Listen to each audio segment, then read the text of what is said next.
अनामवीरा जिथे जाहला तुझा जीवनांत, स्तंभ तिथे ना कोणी बांधला पेटली न वाट. धगधगत्या समराच्या ज्वाला या देशाकाशी, जळावयास्तव संसारातून उठून या जाशी. आपला संसार, आपल्या आप्तइष्टांची सुख दुःख या सगळ्या गोष्टींचा त्याग करून सीमेवरचे जवान आपल्या सुरक्षिततेसाठी सतत तैनात असतात. तसंच या देशाच्या आत शांतता आणि सुरक्षितता कायम असावी म्हणून आपली पोलीस यंत्रणा ही सतत तैनात असते. ही जबाबदारी पार पाडत असताना बऱ्याचदा आपल्या कुटुंबातले छोटे छोटे आनंदाचे क्षण, आपल्या आप्तइष्टांची सुख दुःख यात त्यांना सामील होता येत नाही.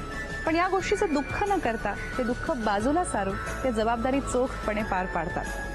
नमस्कार, मी गिरिजा तुम्हा सगळ्यांचं मनपूर्वक स्वागत करते स्वातंत्र्य दिवस विशेष भागात आपल्या जिव्हाळ्याच्या कार्यक्रमात, ज्याचं नाव आहे स्पर्श वात्सल्याचा.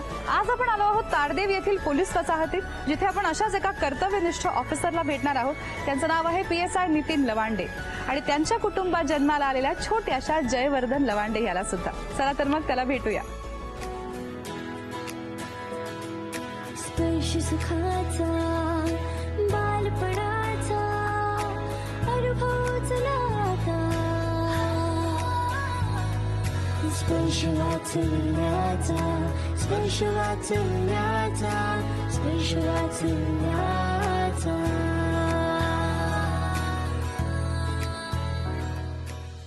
हाय जय. हाय. एक हाय फाय देऊन टाक मला. हाय फाय दे हाय फाय. येस. तर माझी छान ओळख झाली आहे जयशी. आता आपण जाणून घेऊया हे सगळे जयचे कोण आहेत. तुमच्यापासून सुरुवात मी करूया. जयची मम्मी नीलम लवांडे. नीलम. हा. मी जयचे पप्पा नितीन लवांडे. मी जयचा आजोबा मोहन लवांडे. मी जयची आजी जनता मोहन लवंडे. मी जयची आजी सोनिर्मला रमेश जाधव. तुमच्यापासून सुरुवात करूया. Love marriage, arrange marriage, arrange. असं व्यवस्थित बघण्याचा हो, कार्यक्रम हो, हो, वगैरे झाला. हो. बरं, तुम्ही काय करता? मी MBA. MBA. मी हाऊसवाईफ आहे. अच्छा. आणि तुम्ही एक्झॅक्टली कुठल्या पोस्टला आहात? मी सध्या क्राईम ब्रांच मध्ये आहे, बरं. सब इन्स्पेक्टर मध्ये. बरं बरं. लग्नानंतर किती वर्षांनी जन्म झाला जयचा? After 2 years. बरं. तसं ठरवलं होतं? नाही, असं ऍज सच काही प्लॅनिंग नव्हतं, पण आम्ही म्हणजे 2 वर्ष एकमेकांना टाइम द्यायचा होता. मग त्यानंतर राहून गेलं. सगळ्यांना गुड न्यूज कशी सांगितली? ऍक्च्युली हे घरीच होते तेव्हा, ज्यावेळेस मी चेक केलं होतं फर्स्ट टाइम, आणि त्यानंतर मग सगळ्यात आधी ह्यांना सांगितलं. ओके. आणि मग नंतर सगळ्यांना घरी फोन केला अच्छा. की सांगितलं. आणि तुमची काय प्रतिक्रिया होती? प्रतिक्रिया म्हणजे लकीली मी तेव्हा नाईट ड्युटी करून घरी होतो आणि जेव्हा चेक केलं तेव्हा मला फर्स्ट टाइम खरंच वाटलं नाही की बाबा असेल म्हणून. मी पॉझिटिव्ह लगेच जाऊन मेडिकल मध्ये दुसरं किट आणून परत सेकंड टाइम चेक केलं आणि मग कन्फर्म झालं की बाबा आहे. मग त्याच्यानंतर घरी सगळ्यांना सगळ्यांना फोन केला. मी असं ऐकलं की डोहाळ जेवणाला सुद्धा तुम्हाला सुट्टी मिळाली नाही, तर काय झालं होतं? ऍक्च्युली त्या दिवशी संडे होता आणि फक्त मी ओरल परमिशन घेऊन गावी गेलो होतो. बरं. डोहाळ जेवणाचा कार्यक्रम जस्ट संपला, म्हणजे संध्याकाळी 5 वाजले असेल. त्याच्यानंतर मला फोन आला पोलीस स्टेशनवरून, इन्व्हेस्टिगेशनला मला जावं लागेल. बरं. तर तो सगळा कार्यक्रम म्हणजे पाहुणे, माझे नातेवाईक त्यांना सोडून परत मुंबईला माघारी आले. तुमच्या सर्व्हिसमुळे एखादी फार महत्वाची आयुष्यातली घटना मिस केली किंवा तुम्ही उपस्थित नाही राहू शकलात, असं झालंय का? सगळ्यात मोठी घटना म्हणजे जयच्या जन्माच्या दिवशी आम्ही दोघांनी ठरवलं होतं की आम्ही एकत्र असणार तेव्हा, आणि जेव्हा जन्म होईल तेव्हा मी फर्स्ट टाइम त्याला पाहणारा व्यक्ती जो आहे तिच्यानंतर तो मी असेल. ज्या दिवशी हिला हॉस्पिटलमध्ये ऍडमिट केलं त्या दिवशी मी क्राईम ब्रांचला हजर झालो.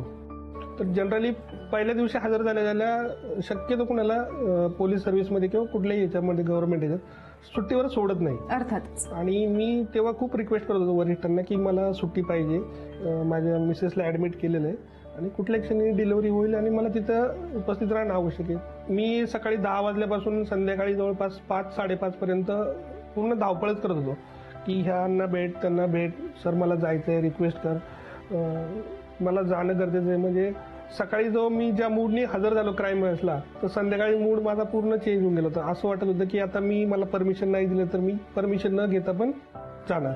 बरं.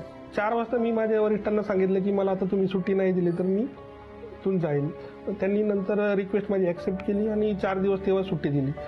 तसाच मी गाडी घेऊन निघालो प्रवासात. तर प्रवासात असतानाच मला फोन आला की बाबा हिची डिलिव्हरी झाली आणि जयचा जन्म झाला. जो मोमेंट मला कॅप्चर करायचा होता किंवा मला जगायचा होता तो त्यावेळेस जगता नाही आला. बाळाला पहिल्यांदा हातात घेतल्यावर कसं वाटलं?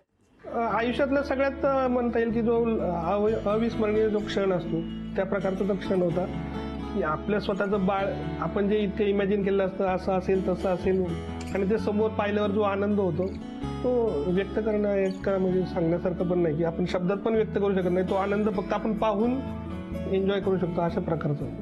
तुम्हाला विचारायचंय ह्यांच्या पोझिशनचा कधी फायदा घेतलाय का? खूप वेळा.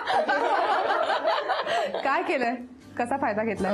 आम्ही एका आर्ट फेस्टिवलला गेलो होतो आणि खूप मोठी लाईन होती आणि ऍक्च्युली लास्ट डे होता आणि मला बघायचंच होतं ऍट एनी कॉस्ट. मग मी यांना म्हणलं होतं की आयडेंटिटी कार्ड दाखवा तुमचा आणि मग आपल्याला सोडतील म्हणून. आणि हे तयार नव्हते ऍक्च्युली आधी, पण मी थोडंसं फोर्स केलं, सो मग नंतर सोडलं त्यांनी. ना ड्युटी आणि बायको कसं कठीण धर्म संकटात तुम्हाला टाकतात का या नेहमी? दररोज तारेवरची कसरत होती. नाही, पण मला असं वाटतं बायको घरी सगळं सांभाळते, बरोबर. वेळा या सगळ्या गोष्टी समजून घेते आणि भीतीही वाटत असेल बऱ्याचदा, धोकादायक प्रसंग असतात आयुष्यात, तर ह्या सगळ्या गोष्टी जर ती समजून घेते तर इतकं करायला पाहिजे की नाही? मी तुमच्या बाजूने आहे. सर्व्हिस करताना असा कुठला प्रसंग घडला की तुमच्या जीवावर बेतली होती आणि तेव्हा खरंच खूप आपल्या फॅमिलीसाठी, बायकोसाठी, मुलासाठी भीती वाटली होती, असं झालं होतं का? एकदा काय झालं की गिरगाव चौपाटी येथे महाराष्ट्र गव्हर्नमेंटचा एक प्रोग्राम होता आणि प्रोग्रामच्या याच्यामध्ये परफॉर्म करण्यासाठी बरेच सेलिब्रिटी आले होते आणि जे प्रेक्षक लोक होते त्याच्यामध्ये बरेच VIP लोक पण होते.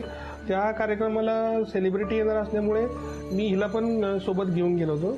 तर कार्यक्रम चालू असताना अचानक त्या ठिकाणी स्टेजला मोठी आग लागली, तर त्याच्यामध्ये ते मोठा एक छोटा ब्लास्ट पण झाला, आवाज पण झाला आणि पब्लिक सगळी थोडीशी त्यांना आम्ही सेफ्टली बाहेर काढत होतो. त्याच्यामुळे हिला पण मी सेफ्टी म्हणून बाहेर घेऊन जायच्या वेळेस ही मला सांगत होती की तुम्ही पुढे जाऊ नका, तुम्ही काही केलं तरी पुढे जायचं नाही.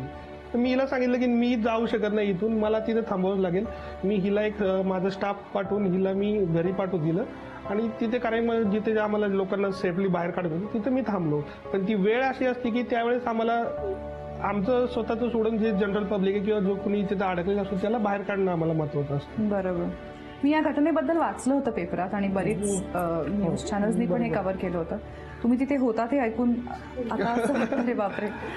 आम्ही साधारण पोलीस फौजला गृहीतच धरतो नागरिक म्हणून, काहीही झालं की ते असतात, ते तैनात असतात, ते सेवेस हजर असतात, पण त्यांचं घर असतं, त्यांची फॅमिली असते, त्यांना जबाबदाऱ्या असतात, त्यांचीही बायको रुसते, त्यांच्याही मुलाला त्यांची आठवण येते. या गोष्टी लक्षात घेतल्या पाहिजे. मला असं वाटतं तुमच्याशी बोलून पुन्हा एकदा प्रकर्षाने हे जाणवतंय की वेगळ्या पद्धतीने विचार केला पाहिजे ऑफिसर्सबद्दल. मला तुम्हाला विचारायचंय, ते बाहेर लढत असतातच बऱ्याचशा प्रतिकूल परिस्थितींची, तुम्ही घरचा किल्ला लढवता. तुमच्या मनात काय चालू असतंय का ड्युटीवरच्या ऑफिसरच्या बायकोची काय मनस्थिती असते? ऍक्च्युली मी पण ऍक्सेप्ट केलेलं आहे की ते मी एका पोलीस ऑफिसरची बायको आणि त्यांच्यासाठी फर्स्ट प्रायोरिटी त्यांच्या ड्युटीज आहेत फॅमिलीपेक्षा. सो मग मी पण जास्त फोर्स करत नाही किंवा कुठं करत नाही. तुमची ड्युटी पहिली आणि त्याच्यानंतर फॅमिली. आज आपण आहोत जयच्या घरी आणि त्याच्या आज्या माझ्या समोर बसल्या आहेत. आता आपण त्यांच्याशी गप्पा मारूया. सगळ्यात आधी गोड बातमी कळली तेव्हा आजी कसं वाटलं? आनंद झाला. आनंद झाला बस. आजी तुम्हाला कसं वाटलं? खूप आनंद झाला. कसं कळवलं लेकीने? तिने फोन करून सांगितलं ना आम्हाला, मग मी सगळ्या रिलेटिव्हला सांगितलं. जेव्हा पहिल्यांदा नातवाला पाहिलं तेव्हा कसं वाटलं? खूप बरं वाटलं. खूप बरं वाटलं. आणि आजी तुम्ही? मी द्वारकेहून नुकतीच आले होते आणि आल्याबरोबर ही गुड न्यूज कळाली. बरं. त्यामुळे माझी ट्रिप एकदम म्हणजे व्यवस्थित झालेली. मला फळ मिळालं त्या ट्रिपचं. अरे वा. द्वारकेचं. काय स्वप्न पाहिली आहेत नातवासाठी? काय वाटतं पुढे जाऊन त्यांनी काय व्हावं? ह्याच्यासारखंच काहीतरी असं नाव कमावं. नाव कमावं. मला वाटतं आजोबांचं काहीतरी म्हणणं आहे, त्यांनी मोठं होऊन काहीतरी करावं यासाठी. नाही, शिक्षण तर घेता येतं. म्हणजे आता कसं आहे, मी आमच्या घरात जवळजवळ ही 4थी पिढी आहे जयच्या रूपाने, तर असं वाटतं की तो मागचा जो वारसा आहे तो तसाच पुढे चालत राहावा. बरं. आणि मग त्या क्षेत्रातून शिकत असताना, चांगलं उच्च शिक्षण घेत असताना सुद्धा वारकरी संप्रदायाचं शिक्षण घेता येणं शक्य असतं. बरं. तशी एक ती इच्छा आहे आणि ती पुरी करावी असा चंग बांधलेला आहेच. वा. चंग बांधलं म्हणजे काय, आता इच्छा पुरी होणारच. सुरुवातीला ती माहेरीच असेल अर्थात. मग रात्री जागायची ड्युटी कोणाची असायची? आमच्या तिघांची म्हणजे हे मी आणि माझा मुलगा. आजोबा तुमच्या काय ड्युटीज होत्या? काही नाही, मुलगा झाल्यामुळं खूप आनंद झालता आणि तो आमच्याकडेच 2 ते 3 महिने होता. त्यामुळं त्याला रात्री रडला तर थोडंसं फिरवायचं करायचं ही जबाबदारी आमची होती. वा. तसंच तो दररोज सकाळी उठल्यानंतर त्याला एक माझा बाहेर कोवळ्या उन्हात राऊंड असायचा आणि तो माझ्याकडे व्यवस्थित राहत पण होता. छान रमला होता माझ्याकडे. आणि काका? जय जेव्हा जन्मला होता त्याच्या दुसऱ्या दिवशी आम्ही त्याला भेटायला गेलो होतो दवाखान्यामध्ये. तर तेव्हा त्याला मी फर्स्ट टाइम घेतला होता. तर त्यावेळेचा जो क्षण होता तो म्हणजे त्याचा शब्दामध्ये वर्णन करू शकत नाही. त्याच्यानंतर 2-3 महिन्यानंतर तो जेव्हा आमच्या घरी आला तर घरी आल्यानंतर त्याला फिरवणं, त्याच्यासोबत खेळणं, मग त्याच्यामध्ये आपला वेळ कसा निघून जातोय. आपल्याला ऑफिसला जायचंय, आपल्याला कामावर जायचंय, परंतु त्याच्या विसरून जातो माणूस. एकदम रममान होऊन जायचंय. सगळ्यांची गप्पा मारून झाल्या आहेत. आता आपण जयच्या दोन्ही आज्यांशी एक छोटासा खेळ खेळणार आहोत. तर दोन्ही आज्यांबरोबर आपण आता एक खेळ खेळणार आहोत. इथे 2 वाडगी ठेवली आहेत. एकात रंगीबेरंगी कापसाचे पोळे आहेत, एक चमचा आहे आणि एक रिकामं भांड तुमच्या समोर आहे. तुम्हाला डोळे बंद करायचेत आणि चमच्यानी कापसाचे पोळे जितके जास्त शक्य असेल तितके या वाडग्यात काढायचे 1.5 मिनिटाच्या आत. जी आजी जास्तीत जास्त कापसाचे पोळे दुसऱ्या वाडग्यात काढेल ती आजी जिंकणार आहे खास जयसाठी झी युवा तर्फे चांदीची भेटवस्तू. तयार? आज्यांनो रेडी? ओके. 1.5 मिनिटाची वेळ सुरू होतेय आता. ओके. हा दुसरा हात नाही, दुसरा हात नाही.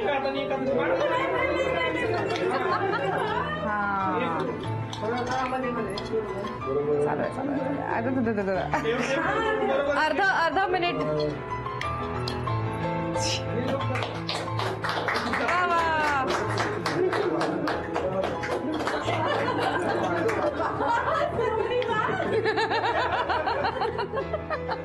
शेवटचे 15 सेकंद उरले. बघूया बरं काय होतं. संपलं का माझे?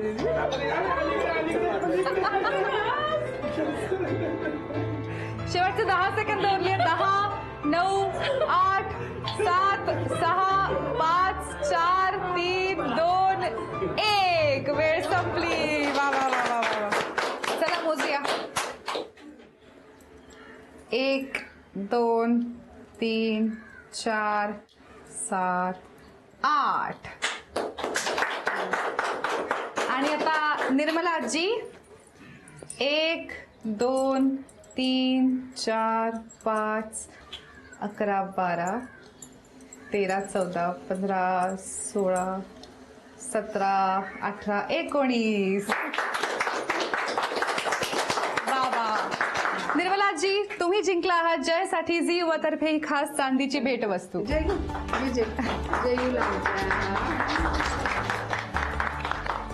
आणि आता आपण एका महत्वाच्या भागाकडे वळणार आहोत.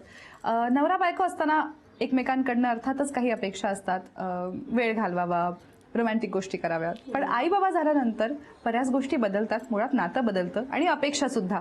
तर आता तुम्ही जयचे आई बाबा आहात आणि तुमच्या मनात अर्थातच एकमेकांबद्दल काही राहून गेलेल्या अपेक्षा असतील किंवा अशा गोष्टी असतील ज्या पूर्ण कराव्यात किंवा बदलाव्यात असं वाटत असेल तर हीच ती वेळ आहे. आमच्यासमोर तुम्ही त्या बोलून दाखवू शकता. काय असं आहे जे त्यांनी स्वभावात बदलावं किंवा वेगळं करावं किंवा एखादी अपेक्षा काय सांगाल? वेकेशन्सला न्यायला पाहिजे. वेकेशनला न्यायला पाहिजे. आणि ते कधीच सुट्टी काढत नाही. बरं. त्यामुळे त्यांनी वेकेशन्सला न्यायला पाहिजे आणि जरा जास्त सुट्टी काढायला पाहिजे. जास्त सुट्टी काढायला पाहिजे. ओके. आणि माझी एवढीच अपेक्षा आहे की थोडंसं हट्टीपणा म्हणजे तिच्यात आहे की घरात पण एकुलती एक मुलगी म्हणजे भाऊ आणि ती दोघंच असल्यामुळे मे बी तसं असेल की प्रत्येक गोष्ट मिळते. पण ड्युटीमुळे मला बऱ्याच वेळा असं होत नाही की प्रत्येक हट्ट पुरवता येईल. असं जो हट्ट आहे तो थोडासा हट्टीपणा कमी झाला तर तेवढीच माझी अपेक्षा आहे बस. एकमेकांच्या मनातलं आपण जाणून घेतलं आहे. इथे जय आहे त्याच्या साक्षीने एकमेकांना प्रॉमिस करा. हातात हात घेऊन इथे प्रॉमिस केलंच पाहिजे. करा भाऊ. काय प्रॉमिस कराल त्यांना? हट्ट करणार नाही. फार कन्व्हिक्शन दिसत नाही मनापासून जास्त नाही दिसत. मनापासून नाही दिसत आहे फार. तुम्ही काय कराल प्रॉमिस? मी नक्कीच सुट्टी काढून वेकेशनला जाऊ, गोव्याला जाऊ. गोव्याला जाऊ. बघा बदलून घेतलं आपण सगळ्यांसमोर. आता ते घेऊन नाही गेले तर आम्हाला फोन करायचा. ते लोकांना दम देतात, आम्ही त्यांना दम देऊ. जयच्या आई बाबांनी त्याच्या साक्षीने एकमेकांना प्रॉमिस तर केलं आहे. आता बघूया ते वेकेशनला जातात की नाही. आणि आता आपण त्यांच्याबरोबर एक छोटासा खेळ खेळणार आहोत. बघूया ते जयसाठी काही जिंकतात की नाही. इथे काही झाकलेल्या गोष्टी आहेत, त्याच्यावरती आकडे लिहिलेत, नंबर्स दिले. तुम्हाला सुरुवातीला 1 मिनिटाची वेळ दिली जाईल. 1 मिनिटाच्या आत तुम्हाला या सगळ्या गोष्टी उघडून बघून घ्यायच्या आहेत. त्यानंतर मी सुरुवातीला तुम्हाला एक चिठ्ठी काढायला सांगित. तुम्ही चिठ्ठी काढायची आहे. त्यामध्ये या कापडा खालच्या गोष्टीचं नाव लिहिलेलं असेल. ते नाव तुम्ही वाचून दाखवायचंय. यांनी नंबर आठवायचा आहे. नंबर आठवून ती गोष्ट उघडून बघायची आहे. जर ती बरोबर असली तर तुम्ही 1 पॉइंट जिंकाल. त्यानंतर 2 मिनिटात जर तुम्ही 6 किंवा 6 पेक्षा जास्त गोष्टी बरोबर ओळखू शकलात तर तुम्हाला मिळणार आहे खास जयसाठी झी युवातर्फे मानाचा चांदीचा बाळकृष्ण. आधी तुमचे 1 मिनिट सगळं बघून घेण्यासाठी सुरू होत आहे आता.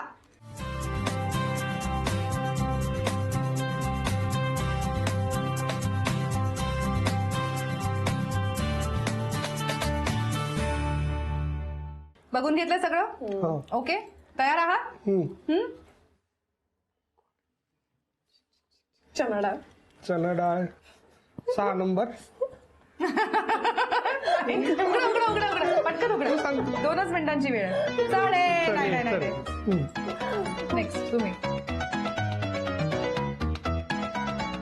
काळी उडीद डाळ. 30 सेकंद झाले. 15 किमान बघून तरी सांगा एवढे मी. 15. ये चला. चणे आता हे झाले.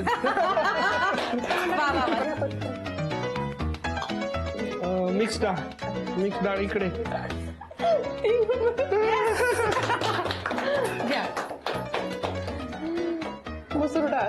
1 मिनिट 20 सेकंद झाले. लवकर मसूर डाळ. सूर्ण डाळ 8. नाही. तूर डाळ. तूर डाळ.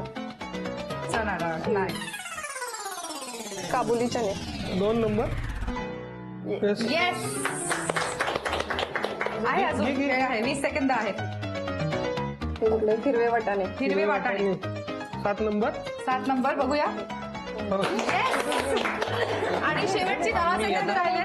10, 9, 8, 7, 6, 5, 4, 3, 2, 1. 1, 2, 3, 4, 5, 6. वा.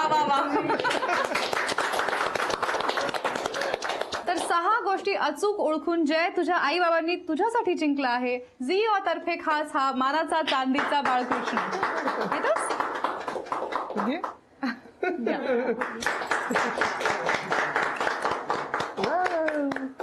मला तुमच्याकडनं जाणून घ्यायचंय काय सगळ्यांना मेसेज द्याल आजच्या दिवसाबद्दल?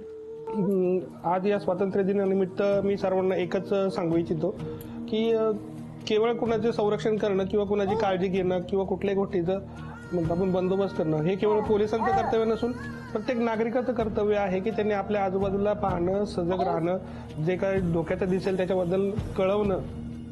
आणि त्याच्यानंतर असं म्हणू शकेल की प्रत्येक नागरिकच हा पोलीस आहे आणि त्या दृष्टीने त्यांनी वागावं आणि आपल्याबरोबर आपल्या घरच्यांची पण काळजी घ्यावी. आणि आपल्या एखाद्या गोष्टीने एखाद्या आपण नजर चुकीने एखादी वस्तू पाहिली ज्याच्यामध्ये बॉम्ब असू शकतो त्याच्यामुळे आपण स्वतःचं आणि आपल्या फॅमिलीचं पण त्याद्वारे रक्षण करतो. हे त्यांच्या कृतीतून ते निदर्शन असले. PSI नितीन लवांडे यांना भेटून एक गोष्ट प्रकर्षाने लक्षात आली. कुठलाही कर्तव्यदक्ष पोलीस ऑफिसर स्वतःच्या कुटुंबाच्या आधी नागरिकांच्या सुरक्षिततेची जबाबदारी स्वीकारतो आणि त्यांनी सांगितल्याप्रमाणे ही जबाबदारी जितकी पोलीस यंत्रणेची आहे तितकीच आपली सुद्धा आहे. आज 15 ऑगस्ट आपला स्वातंत्र्य दिन. या निमित्ताने मी शपथ घेते की मी सदैव सजग आणि सतर्क राहीन. आशा आहे तुम्ही सुद्धा ही जबाबदारी समर्थपणे पार पाडाल. आजच्या भागात इथेच थांबूया. अजून अनेक कुटुंबियांना त्यांच्या घरातल्या छोट्याशा बाळांना भेटायचं आहे आपल्या जिव्हाळ्याच्या कार्यक्रमात स्पर्श वात्सल्याचा.